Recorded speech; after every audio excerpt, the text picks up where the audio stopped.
Kyra from KyraWilliamsFitness.com, and today we are doing dips on a bench.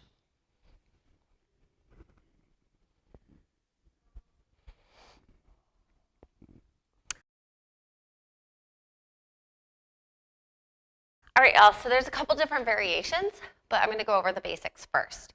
When we do this, we're going to have both of our hands with our fingers facing us right behind us. We want to keep our shoulders or our hands in kind of close, so we're not out super wide, putting a lot of strain on the AC joints of our shoulders. When we do this, so I've got my hands just on the outsides of my hips, maybe tucking them in just a little bit. We want to keep our elbows behind us, not letting them flare out too much, okay? So we're going to scoot our hips off the bench, and then we're going to come down. We're going to try and get our upper arms parallel to the floor. Then we come up. Now, with my feet this close to my hips, I don't have that much weight in my arms, so what I would do to make this more challenging is I could do a B stance with one foot out, and then work my way out to where both of my feet are out further away from me. Just make sure that you get that full range of motion with your upper arms parallel to the floor.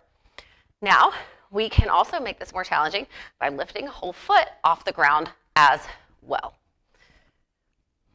And those are dips on a bench. They are a great bodyweight exercise to help you build upper body strength.